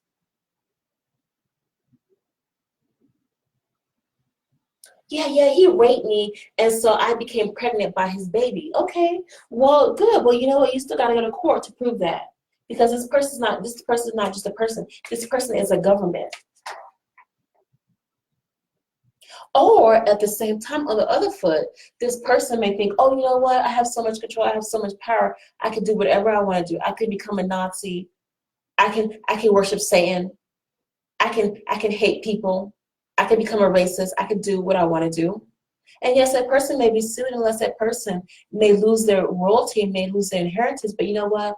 This person may lose their royalty and their inheritance. And you know what? This person's the head of this country. Okay, get it? And the people are the body. And so what is the body going to do to the head?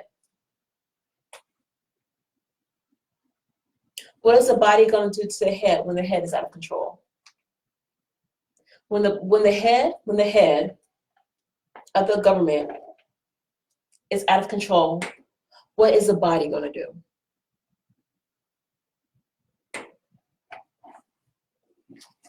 What is the body going to do when the head is out of control? Do you want me to put it out in physical terms for you? When the body knows that the head is out of control, what is the body going to do? That's what the body's going to. Oh yes, they will.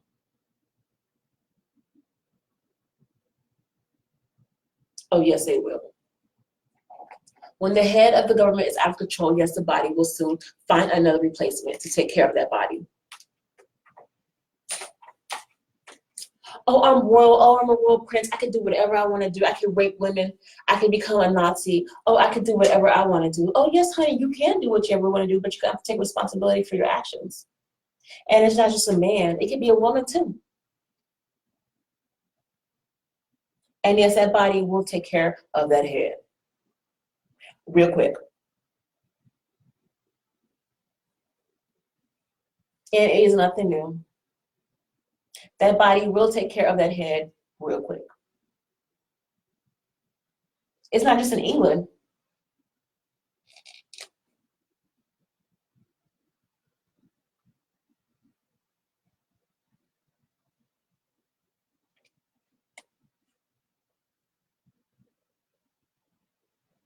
Yes, that body will take care of that head real quick when that head is out of control.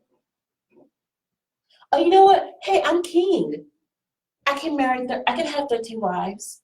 I can create another church. Oh, yes, king. Yes, king. You can marry 13 wives and you can create your own church and another church apart from Her Majesty. You can create another church and make it the Church of England. You can create another church. Yes, yes, Your Majesty. We will allow you to do that. But if you still are out of control with your wives and with your mistresses, Your Majesty, we will do what we have to do to have another leadership and control. And that's what advisors like this are about. Advisors like this are about. To make sure that this person is responsible for their leadership and their actions.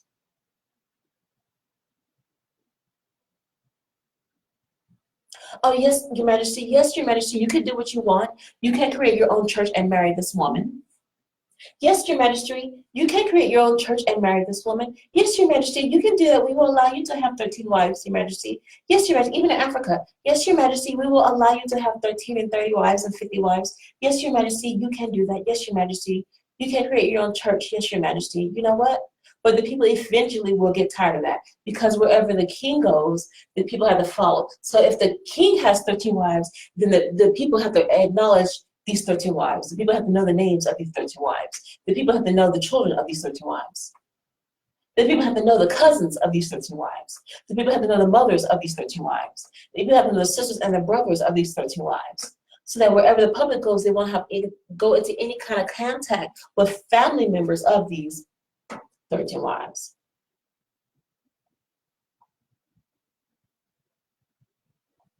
Because usually most of the time, if you assault somebody, a family member of royal, whether it's in England, whether it's in France, whether it's in Monaco or Africa, and that person is in high leadership or authority, not just a royal, but a councilman, a president.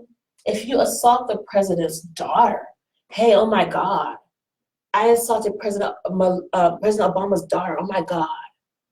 Why is my cousin dead? What happened? My cousin was shot. Yeah, well, hey man, my cousin was accidentally shot.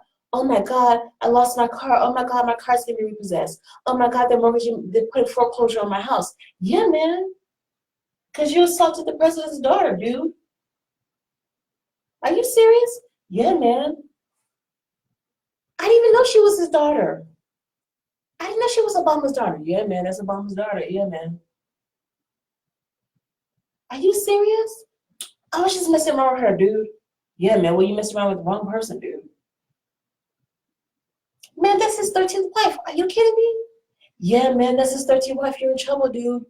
The taxman's coming from you, and he's going to take you to jail.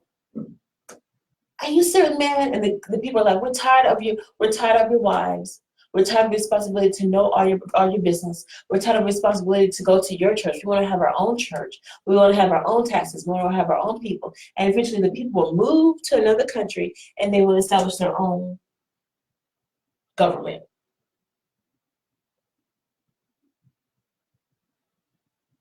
And once the people find their own king and establish their own government, then this will become what? What will this be? What will this become right here? I got 15 minutes to get to class.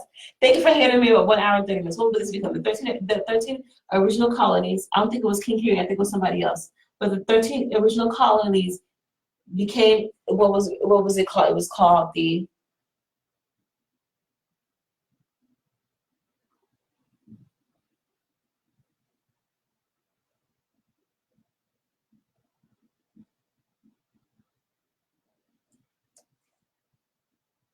we don't want the king no more.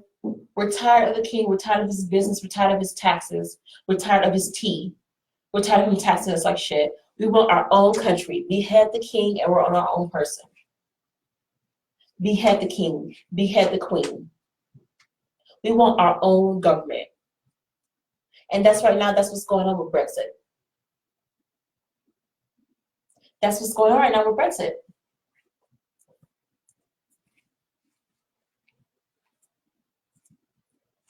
That's what's going on right now with this.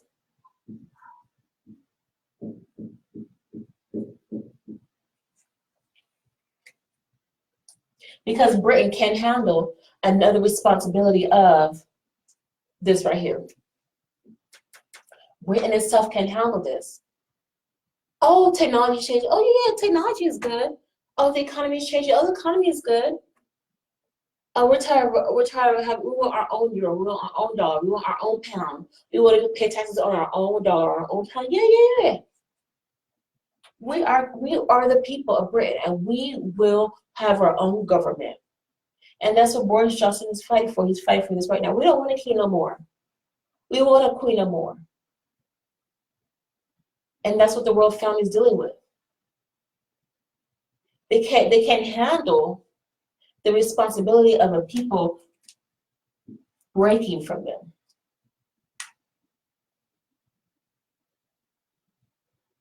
And so you have this king right here, this person right here, this prince running to another country because of his actions or some of the things that he has done in the past. Yes, he has to be responsible for that, yes. But at the same time, he's running to another country, but still he has to have advisors around him to make sure to know that even though he's running to another country, he is still part of the ministry. Even though he's like fourth in line, and even though his son is still fifth in line, I added one class. Even though his son is fifth in line. Thank you. Hey, John. Hey, Auntie Joe. How you doing? Even though his son is still fifth in line, and even though he is fourth in line to the throne, and he doesn't even know what's going on with Britain right now, he is still part of the ministry. This ministry right here. And he is still entitled to his birthright. And so even though he doesn't have the title of no more, he is still part of the ministry. And he still needs advisors around him. He still needs ministers around him. And he still needs his own family around him. He still needs his own family around him. Even though he's apart from his family, he still needs his family around him to pray for him and to protect him and to let him know that he is not alone, because this ministry right here still has to keep going, still has to keep moving. Even though the people may break apart. Yes, the people may break apart and go to another minister's house, go to another church. Yes, the people may go to another church, that's good. But we still have a ministry to run. And we still have a very big influence around the world. Okay, you people, you go to another church, that's great. Go to another church, fine, we don't care. But we're still a very big ministry. And we still need somebody to carry on our ministry. Even if it's another country or another church, we still need somebody to carry on our ministry.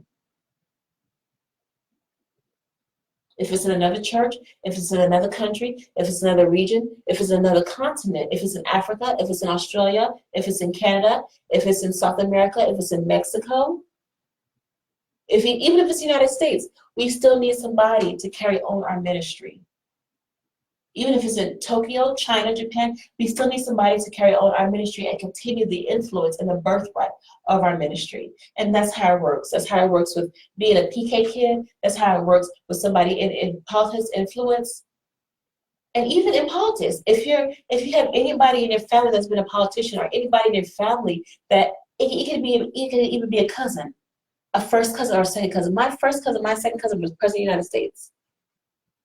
Even somebody from Africa, yeah, my brother is Barack Obama. That birthright will carry on with you wherever you go around the world. And your son, this is you, and your son will have that birthright as being their uncle was president of the United States, and their little brother or sister will have that same birthright that their uncle and their big uncle was president of the United States. And then their son or their daughter will have that same birth knowing that their great uncle was president of the United States. Or even the president's daughters, and when they have their children, that their grandfather was the first Black president of the United States. And then their children, their great-grandfather was the first Black president of the United States. And then their children, their great-great-grandfather was president of the United States. And it goes on, and it goes, and it goes, and it goes on. Because they have to continue on the ministry. They have to continue on the birthright. And that's where you start having people coming into trying to infiltrate their birthright, trying to break apart their birthright, trying to steal it, trying to take it away. And we're going to have a rich come to his family and do something about this, because we don't like this. The public doesn't like this no more. People that don't like this no more. We're going to make a little curse, a love potion upon the prince, a love potion upon the king. Oh, here comes Jezebel. Oh, here comes whoever. And it breaks upon the ministry. It breaks upon the kingdom. But the prince, the king, still needs advisors around him, like Sir Thomas Balfour Cromwell. He still needs advisors around him. Like Sir Thomas Balfour Cromwell. Or he needs pastors and ministers and popes around him to advise him on what to do about this woman. Okay, king, yes, Jezebel has your son, but she's still part of the kingdom, sir. She worships her own gods. Yes, sir, she does worship her own gods, but she's still part of the kingdom, sir. This is what the advisor says, and this is what the minister says, and this is what the pope says. Yes, Jezebel is still part of the kingdom, sir, but she has your child. And so that child is part of the kingdom. And so she, as your wife, is still part of the kingdom. She can do whatever she wants to do, sir. Let her do whatever she wants to do. But we have a kingdom to run. We have a government to run.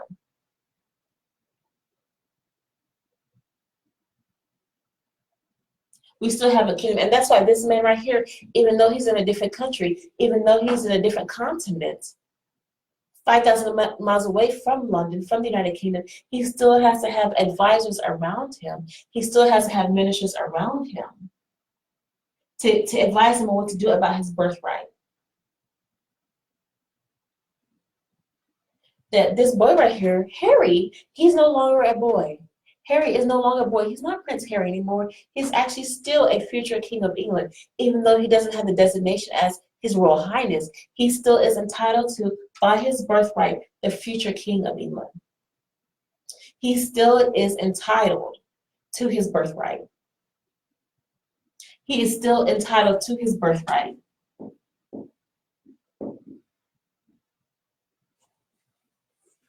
And then when he dies, his son, whether his son is Black or white or Indian or Spanish or Latino or French or German or Polish or Russian or Lithuanian, whoever his son is or whoever his son wants to be, his son, even if his son is the next president of the United States, even if his son is a governor, even if his son is a councilman, even if his son works at the grocery store, his son, his 18-year-old son, the son of Prince Henry, is still entitled to the future leadership of England.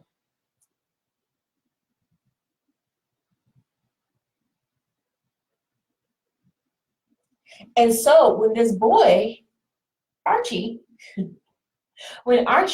as he grows up, he's still gonna have his old, friends, pats or whatever around him. He's gonna have plenty of friends around him, and then as he gets older, he's gonna have advisors around him when he goes to school, when he goes off to college, and then as Archie gets older, he's gonna have ministers around him, and then as Archie gets older, he's gonna have ministers and popes and people around him to let him know that even though he doesn't have the designation as His Royal Highness, he is still entitled to become a future King of England, because he's entitled to that right by birth.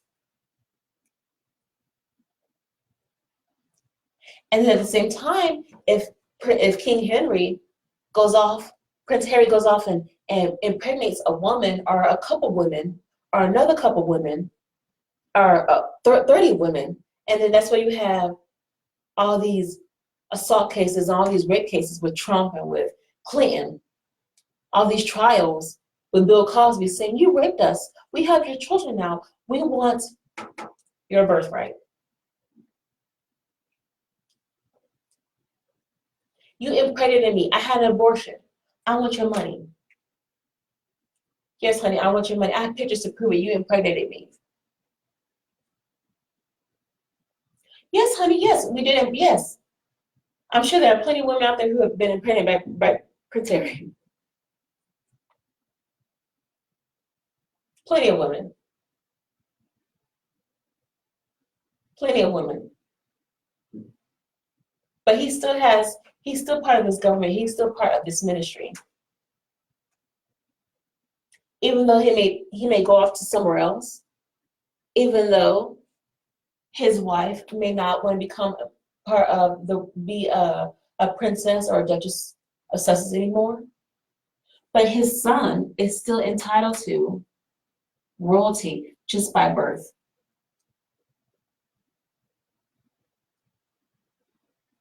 Just by birth. And people, they don't understand that. They think, oh, he's just by himself. Oh, he's cute. Oh, he's hot. Oh, he's sexy. Oh, he's rich.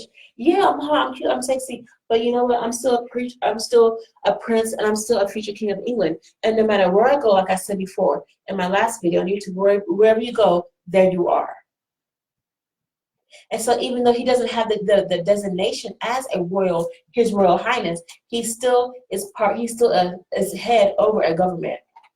He still is head over a government of the United Kingdom, of the royal family.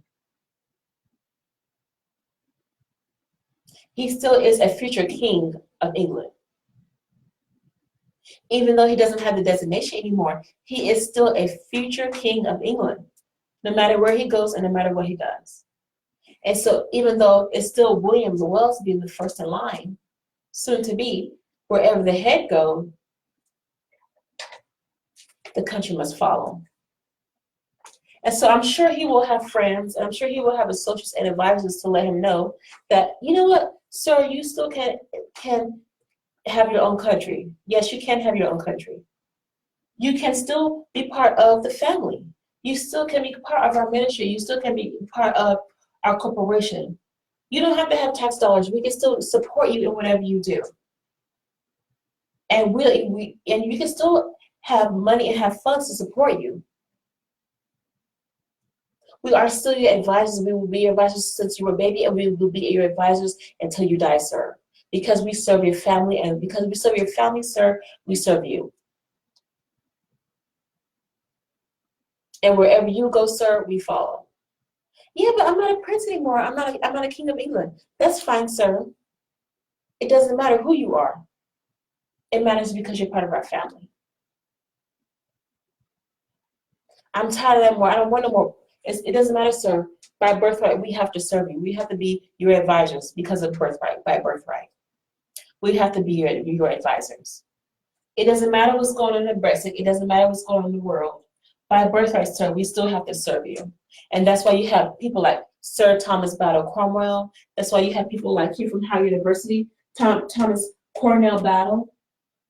and he was born, he was an advisor at Howard University, a historian. That's why you have people that have done so much. I mean, when you talk about history behind the royal family, William Shakespeare, he just didn't write one book.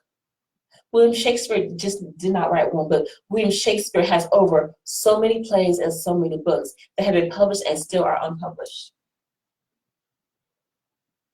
Just on the royal family. So there's so much more that goes into it. So usually, if somebody like this is by themselves, it usually is a problem with the government. And he needs advisors around him. He needs ministers around him. And he also needs his family around him to figure out, honey, baby boy, bro, what's going on? You don't have to move back with us. We just want to know what's going on. We just want to check on you. How you doing? How's the baby?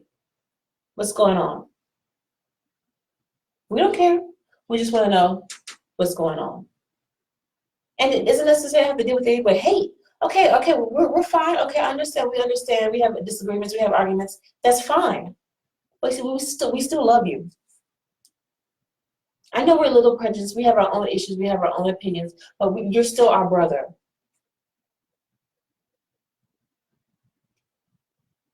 You're still our brother. Wherever you go, bro. Wherever you go, bro. You're still part of us. I'm sorry, man. I'm sorry. Yeah, that's fine. Cool. That's cool. But you're still our brother, dude. And that's usually what happens. And he really doesn't even need the confirmation of his family. He doesn't need any kind of confirmation from anybody. Just by knowing that his birthright, he doesn't need a designation. He just needs, just by his name, just by the blood of the family, he can do whatever he wants to do. He can go to a country and he can make his own government. He doesn't even need Queen Elizabeth's permission. Just by blood, he can do whatever he wants to do and create his own country, just by having blood right. And he can create his own dollar, he can create his own monetary system. He can do whatever he wants to do just by blood right. And if he doesn't, that's a fool. Because this right here, this ministry has too much control. And usually if the kids don't want to do what the parents told them to do, usually they break off and they do their own thing. And most of the time, when kids break off from their family, break off from a ministry, that kid's ministry becomes so much more bigger than that family's ministry. Or what most of the time is, if a kid breaks off from their ministry and they want to do their own thing, usually most of the time that kid is not able to handle the sole responsibility that was put upon them by their parents. So especially when you deal with Dr. King and Dr. Martin Luther King, and there's so much influence that he had on politics and religion and spirituality, just by the influence of Dr. Martin Luther King, all his 5 kids, even Martin Luther King III, even Bernice King, they're not able to handle such the influence that their father had on the world. Even dealing with Nelson Mandela, his kids are not able to handle such the influence that their father had on the world. Even Malcolm X, even Gandhi, even people that knew Gandhi personally himself, and they try to carry on what the influence that Gandhi had. They cannot deal with the responsibility of carrying on such an influence that they knew that this person had, and such an influence that this person had over the world. They're not able to understand, like, how did this person do what they did with what little they had? How did this person do what they did with such little that they had? We were there. We were there to see that they did this, but what they had, they did it. Yeah, they did it. We were there, we saw. Yeah, we saw with our own eyes, yeah. And that kid, that person's kid, the Kings, Dr. King's kids, Malcolm X's daughters, Nelson Mandela's children, they're not able to handle such an influence that that person had, that their father, that their mother had over the world.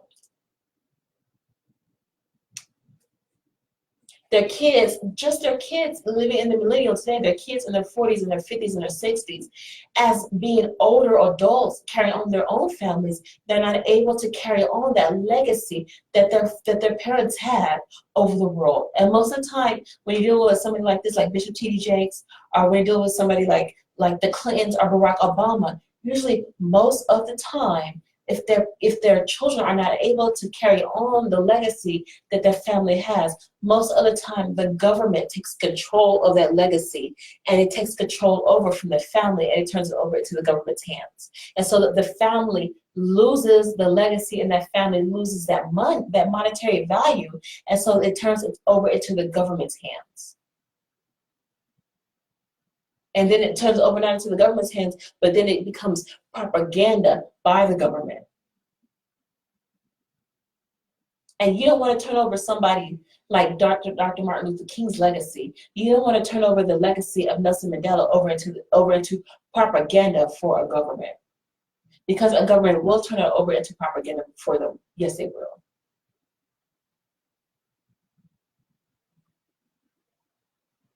So sometimes a child has to break apart from the family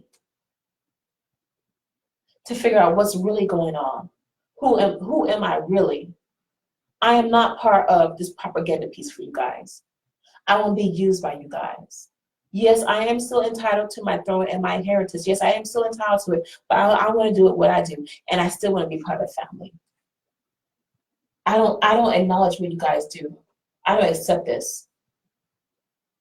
Yeah, I did the same thing too. Yes, I did it, but you know what? I still want to do what I do. I still can become king. And my son will still carry on the legacy that I have.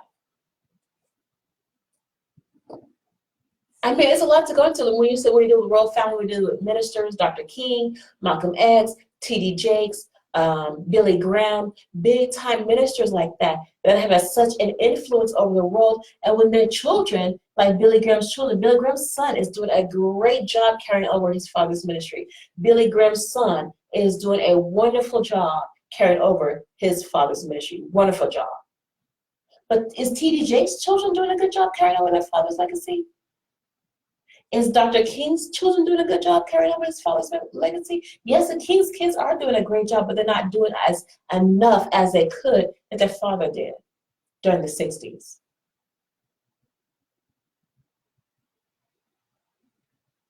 Yeah, Prince Harry and Prince William are doing a great job carrying over their mother's legacy, Princess Diana's legacy.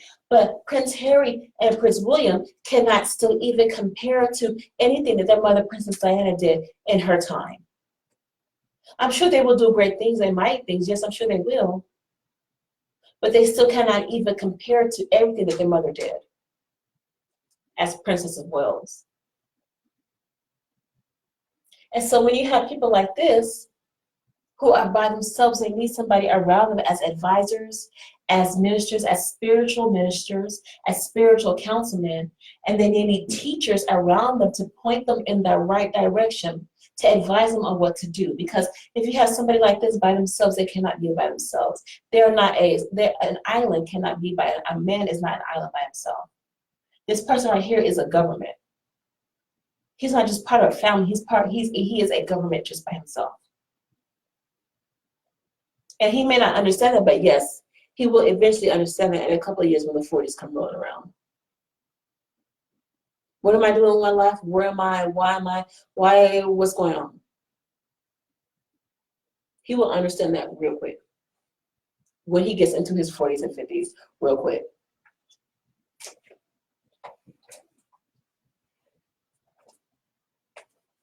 And so when you meet a man like this in authority, oh, it's okay for him to have processes, but usually most of the time, even presidents, most of the time, everything they do, every person that they sleep with, have sex with, is already recorded.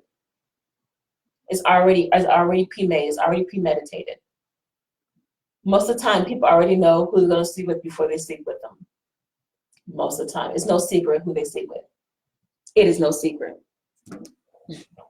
It's pretty much already arranged. Oh yeah, I got this girl on the side. Yeah, okay, that's cool. We already know about her. And her family and her parents already know that she's sleeping with him too. It's no secret. Why is everybody know my business? Yeah, because this dude right here, he's part of a. Oh man, hey baby, nobody will know. Man, dude, you're a prince? Oh, okay. Awesome. Yeah. Okay, let's have some fun. Okay, cool. You see yourself on Channel 5 News tomorrow night. What am I doing in the news? That right there. So you have to be careful because this person right here, he's part of a ministry. He's part of an institution. And then he still has authority to claim his birthright. And even the government may not know. Okay, the people can still do what they want to do. But this boy right here is still part of a ministry.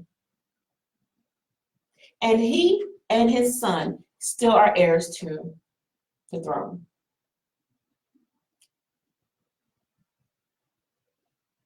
And everywhere he goes, everywhere Prince Harry goes, and everywhere his son goes, they always need advisors. They always need spiritual ministers, and they always need teachers around them to continually input good graces, input knowledge, input wisdom into them. Always inputting the wisdom into these people, him and his son. Because both this man and his son are governments just by themselves. They may not have royalty titles. Okay, that's fine. I don't have a title, that's fine, but you still are a government. And you still are a birthright, entitled to the birthright. I don't want to do them, that's fine. But you're still a government by yourself.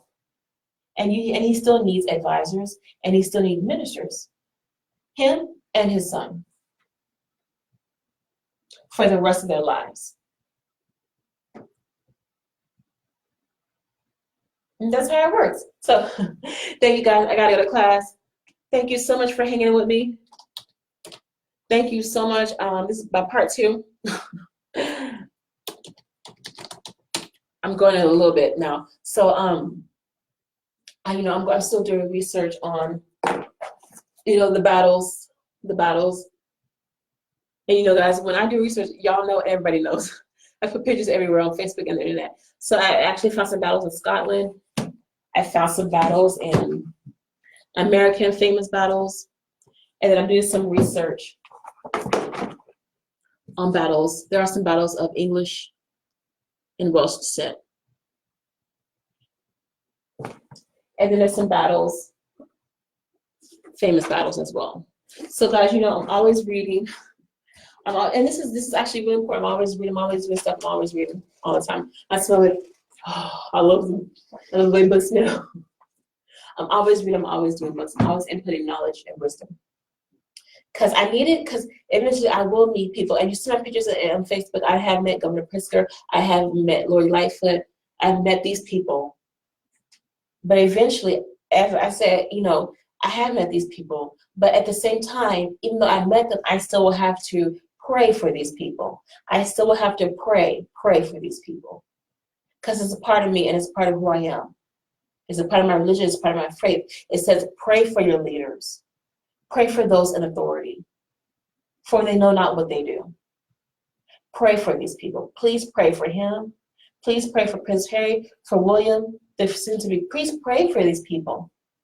Pray for England going through Brexit right now. Pray, please pray. Because wherever Britain goes, the rest of the world will follow. So guys, I just want to please continue to keep this man uplifted and his family and his son, protection upon him and his family and his son. Just keep these people uplifted. Pray for them. Pray for protection, pray for guidance, and pray for advisors and spiritual counsel to these people. Please continue to pray. Even though the media wants to spin off, please continue to pray for President Trump. Pray for President Trump. Please continue to pray for President Trump. Whatever they're going to do, it says pray for your leaders. Pray for those in authority. It says pray for them. Pray for them. Pray. All the time. Pray without ceasing. It says to pray without ceasing for these people. Pray without ceasing. Pray. All right, guys. All right, thank you so much. I'm going to put my little...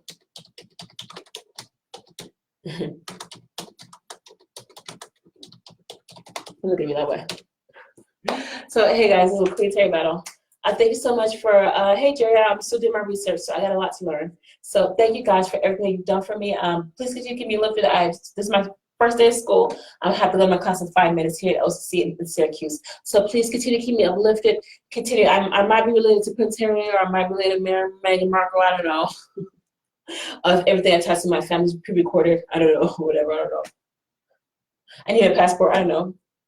People didn't know about it. I didn't actually have conferences. I actually have talks about this. The Black community doesn't talk about it. Yeah, because the Black community does talk about it. Because the Black community does have inputs in what's going on in Brexit. The Black community does have a say-so of what's going on in England. Yes, it does. Yes, the Black community does have a say-so of what's going on in England right now. Yes, we do. We do have influence. All right. Okay, so this is a Queen Terry battle. I love you guys. Continue keeping your thoughts and your prayers. Much peace and guidance and wisdom to you. And please keep our leaders and those, President Trump right now going through the impeachment trial, and Prince Harry, whatever he's going through with him and his family, and the Queen of England, her Majesty, and her soon-to-be uplifted husband. Please keep them in your prayers and continue to pray for our leaders without ceasing. Please pray without ceasing for our leaders. All right, I love you guys. This is Queen Terry Battle from Syracuse, New York, upstate New York. I love you guys. So please pray for our leaders. Pray without ceasing for Prince Harry and his wife Meghan Markle and their new infant child. I love you guys. Peace and love, much love. Bye.